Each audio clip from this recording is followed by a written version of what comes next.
అండి, నమస్తే. Welcome to my channel Lakshmi Ramana recipes. ఈరోజు మనం మంచి రుచికరమైన ఒక విలేజ్ స్టైల్ ట్రెడిషనల్ పచ్చడిని ప్రిపేర్ చేసేసుకుందామండి. చూస్తే నోరూరిపోతుంది కదా అండి. అదే సొరకాయ పచ్చడి అండి. చాలా బాగుంటుంది. వేడి వేడి అన్నంలో ఈ పచ్చడి వేసుకొని కొద్దిగా నెయ్యి వేసుకొని తింటే సూపర్గా ఉంటుందండి.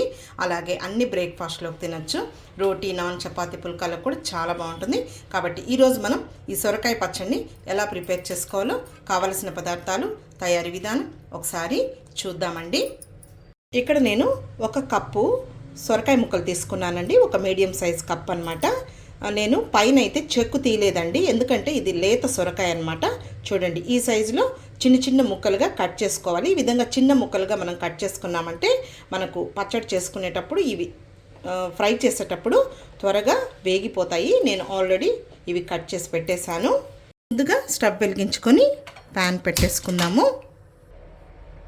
1 టేబుల్ స్పూన్ నూనె వేసుకోవాలి. నూనె వేడెక్కిన తర్వాత 1/2 టీ స్పూన్ ధనియాలు, 1/2 టీ స్పూన్ జీలకర్ర వేసుకోవాలి. అలాగే ఒక 8 పచ్చిమిరపకాయని ఈ విధంగా తుంచి వేసేసుకోవాలి.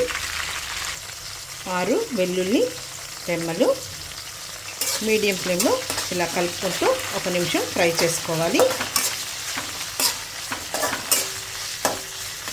చూడండి, పచ్చిమిరపకాయ ముక్కలు ఈ విధంగా వేగితే సరిపోతుందండి. మరి ఎక్కువ వేగాల్సిన అవసరం లేదు. ఇందులో ఈ సొరకాయ ముక్కల్ని వేసేసుకున్నాము. ఇంకా ఈ సొరకాయ ముక్కలు వేగే లోపల ఆ పచ్చిమిర్చి కూడా వేగుతుంది. మీడియం ఫ్లేమ్కి హై ఫ్లేమ్కి అడ్జస్ట్ చేసుకుంటూ ఫ్రై చేసేసుకోవాలి.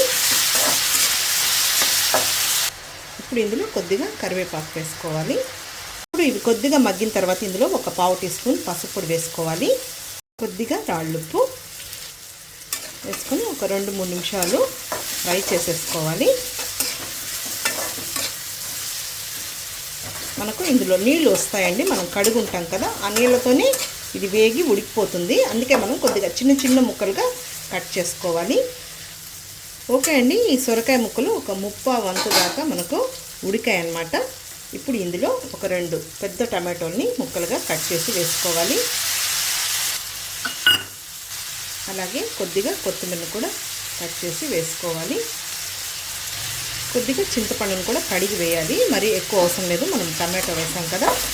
ఇంకా ఇప్పుడు ఒక 4-5 నిమిషాలు ఇలా కలుపుకుంటూ ఫ్రై చేసేసుకోవాలి. చూడండి, ఇప్పుడు ఇది మంచిగా వేగిపోయిందనమాట. సొరకాయ ముక్కలు కూడా వేగిపోయాయి, అలాగే టమాటో కూడా మగ్గిపోయింది. స్టవ్ ఆఫ్ చేసేసుకుందాము, చల్లారనిద్దాము. ఇప్పుడు ఇది చల్లారిపోయిందండి. గోరువెచ్చగా ఉన్నా పర్వాలేదు, ఇలా మిక్సీ జార్లో వేసేసుకుందాము. రోల్ అవైలబుల్ ఉంటే రోట్లో కూడా దంచుకోవచ్చు. అప్పుడు కొద్దిగానే వేసుకున్నామండి. ఇప్పుడు రుచికి సరిపడా రాళ్ళుప్పు వేసుకోవాలి. ఇప్పుడు దీన్ని మనం నిలుపుకుంటూ గ్రైండ్ చేసుకోవాలి, కంటిన్యూగా వేయకూడదు. చూడండి, ముందుగా ఈ విధంగా మనం మిక్సీ పట్టేసుకోవాలి, మరీ మెత్తగా వేయకూడదు. ఇప్పుడు మనం పెనంలో ఫ్రై చేసుకున్నాం కదా, ఇందులో కొద్దిగా నీళ్లు వేసుకోవాలి. ఇంకా ఈ నీళ్ళే మనం కొద్దిగా వేసుకుంటూ ఇంకొకసారి గ్రైండ్ చేసుకోవాలి. మరి నీళ్ళు ఎక్కువ అవసరం లేదు, కొద్దిగా వేసుకుందాము. ఇప్పుడు ఒకసారి కలిపేసుకొని జస్ట్ ఇంకొకసారి అలా గ్రైండ్ చేసుకోవాలి.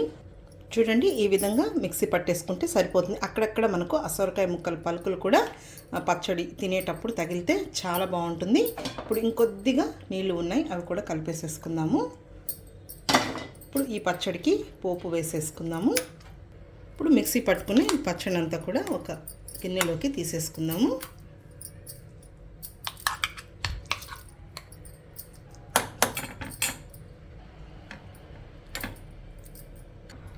ఇప్పుడు పచ్చడికి పోపు వేద్దామండి. పోపు గరిటె పెట్టేసుకొని స్టవ్ వెలిగించుకుందాము. ఇప్పుడు ఇందులో కొద్దిగా నూనె వేసుకుందామండి. 1 టేబుల్ స్పూన్ నూనె. ఇవి పోపు దినుసులండి. ఆవాలు 1/2 టీ స్పూన్, మినపప్పు 1/2 టీ స్పూన్, పచ్చిశనగపప్పు 1/2 టీ స్పూన్, జీలకర్ర ఒక 1/4 టీ స్పూన్. ఇప్పుడు నూనె వేడెక్కింది, పోపు దినుసులు వేసేసుకున్నాము. అలాగే ఇంకొక 6 వెల్లుల్లి రెబ్బల్ని పొట్టు తీయకుండా పచ్చగా దంచి వేయాలి.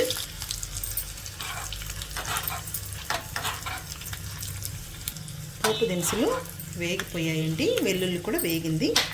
ఇప్పుడు ఇందులో ఒక 2 ఎండుమిరపకాయలు చివరగా తుంచి వేసేసుకోవాలి. ఇప్పుడు స్టవ్ ఆఫ్ చేసేసుకుందాము. చివరగా కొద్దిగా కరివేపాకు వేద్దాము. అంతే అండి, పోపు రెడీ అయిపోయింది. ఈ పోపును మనం ఆ పచ్చడిలో వేసేసుకుందాము.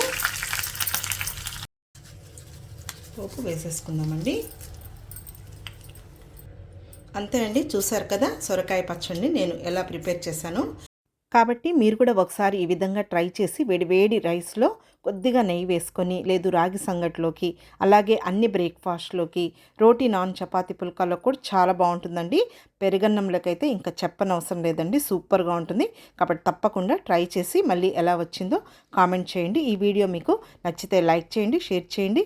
అలాగే కొత్తగా చూస్తున్న వారైతే నా ఛానల్ని తప్పకుండా సబ్స్క్రైబ్ చేసుకోండి. ఇలాంటి మంచి మంచి రెసిపీస్ బోల్డన్ని ఉన్నాయి మన ఛానల్లో. ఓకే అండి, ఇంకొక మంచి వీడియోతో మళ్ళీ కలుద్దాం. నమస్తే అండి.